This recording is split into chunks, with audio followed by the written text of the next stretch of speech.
আসসালামু আলাইকুম রহমতুল্লাহি ওবরকাতুহু। সম্মানিত দর্শক, আমেরিকা এবং ইরানের যুদ্ধ এখন চরমে। যারা সামরিক বিশেষজ্ঞ তারা সবাই ধরে নিয়েছিলেন যে এই যুদ্ধ হবে একপক্ষীয় যুদ্ধ। ইসরায়েলের যে সামরিক সক্ষমতা এবং তাদের যারা বন্ধু রাষ্ট্র, ইউরোপের যে সকল বন্ধু রাষ্ট্র রয়েছে, ফ্রান্স রয়েছে, ইংল্যান্ড রয়েছে, কানাডা রয়েছে, তার সঙ্গে সঙ্গে জার্মানি তো আছেই, এবং আমেরিকা সরাসরি এই যুদ্ধে অংশগ্রহণ করেছে। আমেরিকা তার যে ইতিহাস, আমেরিকা নামক রাষ্ট্রের ইতিহাসের সবচেয়ে বড় যুদ্ধযাত্রা এবার হয়েছে পারস্য উপসাগরে।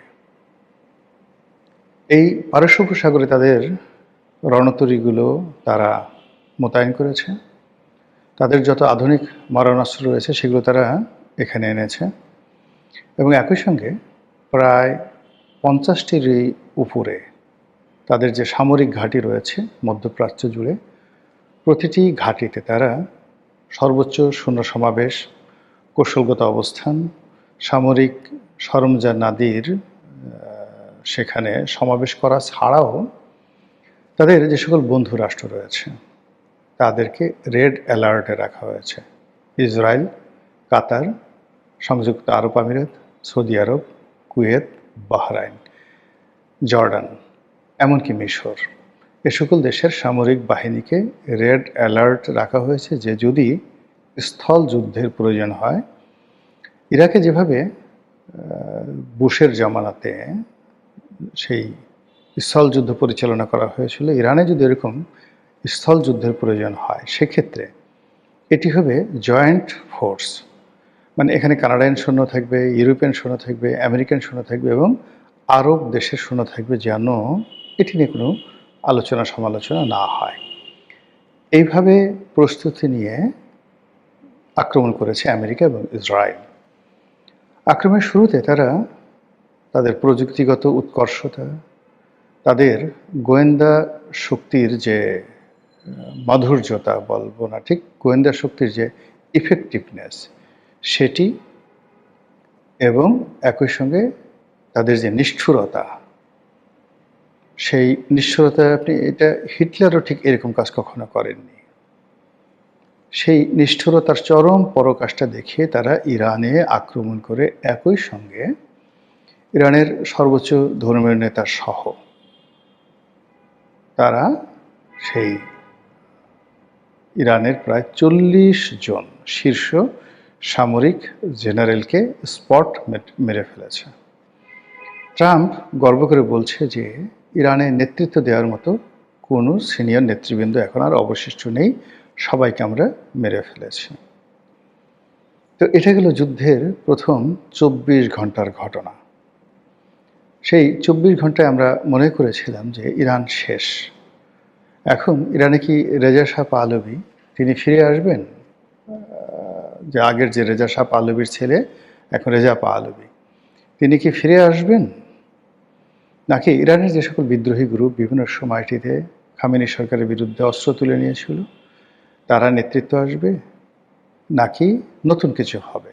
না, আমেরিকা সেখানে সরাসরি তাদের রুল জারি করবে। এই বিষয়গুলো নিয়ে যখন আমরা চিন্তা করছিলাম, ঠিক সেই সময়টাতে ইরানের পক্ষ থেকে একের পর এক পাল্টা আঘাত আসতে থাকে, এবং অবিস্মরণীয় সে আঘাত। তাদের যুদ্ধবিমান নেই, তাদের নিউক্লিয়ার পাওয়ার নেই, তাদের যে অন্য যে প্রযুক্তিগত আমেরিকা ইউরোপের কাছে যে নৌশক্তি থাকে সেই নৌশক্তিও তাদের নেই। তাদের আছে কি কিছু ড্রোন আছে, যেটিকে বলা হয় শাহেদ ড্রোন, আর রয়েছে দূরপাল্লার, মাঝারি পাল্লার, স্বল্প পাল্লার ক্ষেপণাস্ত্র। এবং এই সকল ক্ষেপণাস্ত্রের মধ্যে আবার বেশ কিছু সংখ্যক ক্ষেপণাস্ত্র রয়েছে যেগুলিকে বলা হয় সুপারসনিক, শব্দের গতির চেয়ে বেশি। তো কেবলমাত্র ড্রোন এবং ক্ষেপণাস্ত্র নিয়ে তারা ঝাঁপিয়ে পড়ল।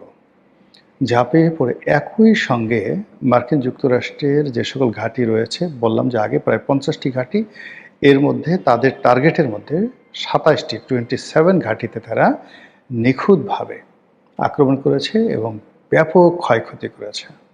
এর মধ্যে কয়েকটি যাকে বলা হয় নৌঘাঁটি একেবারে নিশ্চিহ্ন করে দিয়েছে, কয়েকটি সামরিক ঘাঁটি তাও নিশ্চিহ্ন করে দিয়েছে। কত হতাহত হয়েছে, কত সৈন্য আমেরিকান সৈন্য মারা গেছে এই হিসাব পাওয়া যায়নি।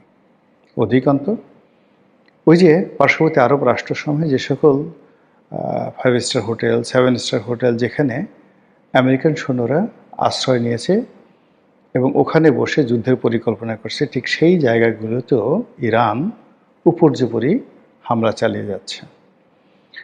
এর ফলে কি হলো, আরব দেশগুলোতে রীতিমতো ভীতিকর একটা অবস্থা তৈরি হয়েছে। ইরান এতদিন যে যুদ্ধগুলো করেছে সেখানে তারা আরবদের সাথে আসলে কখনো ঝগড়া করতে চায়নি, আরবদেরকে আক্রমণ করতে তারা চায়নি। যেমন তারা যখন সিরিয়াতে বাশার আল আসাদের সরকারের সময়টাতে প্রচণ্ড রকম শক্তিশালী হয়ে পড়েছিল, তাদের হিজবুল্লাহ এবং হুতিদের যন্ত্রণায় যেখানে ইসরায়েল পাগল হয়ে গিয়েছিল, এবং হিজবুল্লাহর ভয়ে যখন আমেরিকা থরথর করে কাঁপত, তার সঙ্গে সঙ্গে আবার হামাস যখন ইসমাইল হানিয়া জীবিত ছিলেন ওই সময়টাতে ইরানের যে প্রক্সি ক্ষমতা হায়েস্ট পর্যায়ে ছিল, তখন কিন্তু ইরান ইচ্ছা করলে তখন তাদের যে সাইকোলজিক্যাল অবস্থা ছিল সেই সাইকোলজিক্যাল অবস্থায় তারা যদি চেষ্টা করত একই সঙ্গে কুয়েত, কাতার, বাহরাইন, ইরাক এবং সৌদি আরবে তারা দখল করে নিতে পারত। এই ক্ষমতা তাদের ছিল, কিন্তু তারা সেই কাজটি তারা করেনি। যখন কাসেম সুলাইমানিকে মেরে ফেলা হলো, ইরানের যে বিপ্লবী গার্ড, সেই গার্ডের যে প্রধান, বিশেষ করে যারা বিদেশে অপারেশন পরিচালনা করে সেই অপারেশনের যিনি প্রধান, কাসেম সুলাইমানিকে হত্যা করা হলো। এরপর আরও কয়েকজন খুব নামকরা জেনারেলকে হত্যা করা হলো এবং ইরানের প্রেসিডেন্ট রাইসিকে তারা হত্যা করে ফেলল। এই হত্যা করার ফলে কি হলো, যারা হত্যাকারী ইসরায়েল এবং আমেরিকা তাদের সাহস বাড়তে থাকলো, আর ইরানের মধ্যে যারা বিদ্রোহ করার চেষ্টা করছিল, সরকারের বিরোধিতা করার চেষ্টা করছিল, তাদের সাহস বাড়তে শুরু করলো এবং আমেরিকা চাইলো যে কোনোভাবে ইরানের মধ্যে একটা বিপ্লব ঘটিয়ে খামেনিকে অধিচ্যুত করা। তো প্রথম দফায় যখন যুদ্ধ হলো সেই যুদ্ধে ইরান অভাবনীয় সফলতা লাভ করেছিল, এবং তখন ইরান যদি আর মাত্র 10 দিন যুদ্ধ চালিয়ে নিত পৃথিবী কোথায় যেত বলা যায় না। এবং তখন ইসরায়েল এমন একটা পর্যায়ে পৌঁছে গিয়েছিল যে ইসরায়েল হুমকি দিয়েছিল যে তারা পরমাণু বোমার বিস্ফোরণ ঘটাবে, এবং আমি মনে করি এটা ইসরায়েলকে করতে দেওয়া উচিত ছিল। কিন্তু এখন কি হলো, ওই সময়টিতে তারা যখন যুদ্ধবিরতি মেনে নিল ইরান, সেই যুদ্ধবিরতির এই সময়টিতে ইসরায়েল যে প্রস্তুতি নিল, আমেরিকা যে প্রস্তুতি নিল, ঠিক সেইভাবে ইরান প্রস্তুতি নিতে পারেনি। উল্টো ইরানের মধ্যে অভ্যন্তরীণ বিপ্লব ঘটিয়ে এমন একটা অবস্থা তৈরি করা হয়েছিল কয়েকদিন আগে, পারেতে সরকার পড়ে যায় একটা অবস্থা। এর মধ্যে আবার নতুন করে আমেরিকা যুদ্ধের দামামা বাজালো, একদিকে নেগোসিয়েশন, একদিকে আলাপ আলোচনা, এবং সেই আলাপ আলোচনার টেবিলে থাকা অবস্থায় ইরান যখন একেবারে নির্ভর যে একটা আলাপ আলোচনা হচ্ছে এবং সেই আলাপ আলোচনা চলমান, ব্রুনাইয়ের পররাষ্ট্রমন্ত্রীর নেতৃত্বে যে আলোচনাটা চলছিল সেই আলোচনাটা যখন চলমান, ঠিক সেই সময় কাউকে কোনো কিছু না জানিয়ে রীতিমতো বিশ্ব মোনাফেকের সর্বোচ্চ পরাকাষ্ঠা দেখিয়ে আমেরিকা এবং ইসরায়েল সেই ইরানের পরে আক্রমণ চালালো। এরপর তো যুদ্ধ।